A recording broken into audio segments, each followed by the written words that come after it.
Good evening, Facebook and YouTube. JDev has returned once again to give you exactly what you want. And of course, that would be more of me giving my thoughts, my opinions, and of course my expert analysis on a certain topic subject.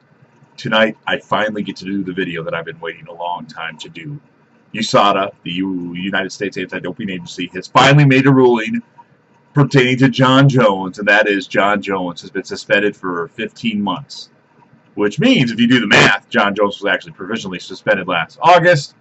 He will be finally eligible to compete in the UFC in 2018 as of October 28th. He will be good to go. So Jon Jones will be back. Obviously, it was deemed that he didn't knowingly take anything that would give him a competitive advantage. And the trace amounts of the turbinol that was found in the test was very minimal amount. Like it wouldn't have helped him. It's obviously a tainted supplement. So Jon Jones will be back at the end of October.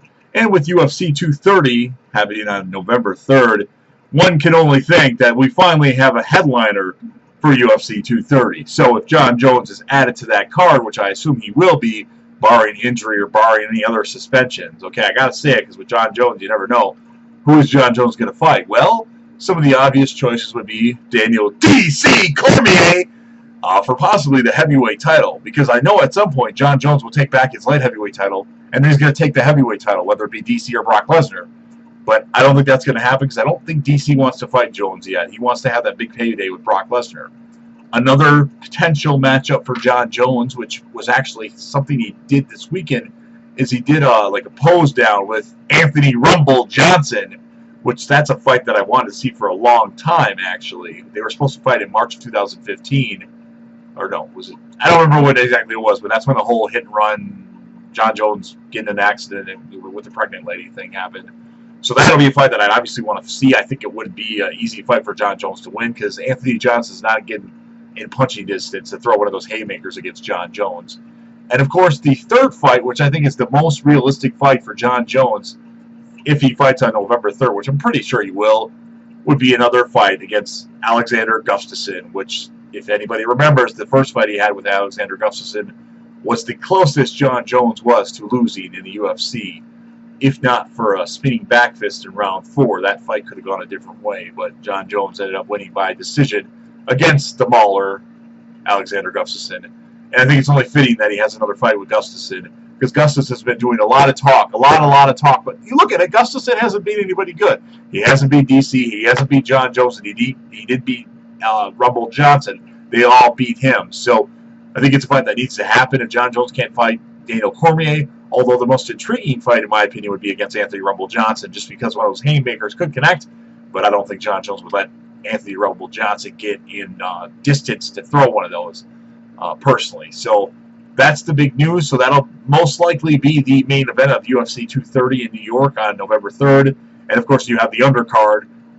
The co-main event would be Nick Diaz versus Dustin Poirier. And then on the undercard, you've actually got Chris Weidman versus Luke Rockhold 2. Another fight I want to see. I mean, that's two of my favorite fighters fighting on one card, potentially, with Chris Weidman and Jon Jones.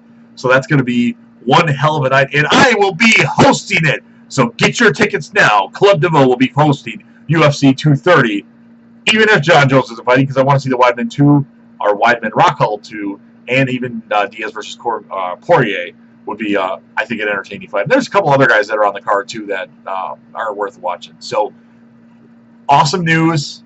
Excited for those of you that said Jon Jones was going to get 4 years because he was a cheater. And I do recall having a video last year that said Jon Jones would be fighting in 2015, or no, 2018. And I don't think a lot of you believe me, but I want to say I was right. So, just give me a second here. I want to pull that video up just to show you. Some of you will be surprised by this, but mark my words, Jon Jones will be back in the UFC in 2018. There you have it. Jon Jones will be back in the UFC in 2018, and it appears to be that I'm right, unless something happens by the time October 28th rolls around. So, hope you enjoyed the video. I'm glad to do another video. I know I've been slacking off on these lately, but it's just getting repetitive, and I've been repeating the same thing, so that's why I've been holding off. And yeah, that's it. Obviously, give your thoughts, your opinions on the Jon Jones situation. If you think Jon Jones is a cheater, by all means, you can rant and how he should be headlining a UFC card, and you'll get rebutted over and over again. But that's the video, and I'll be back again soon with another. Peace.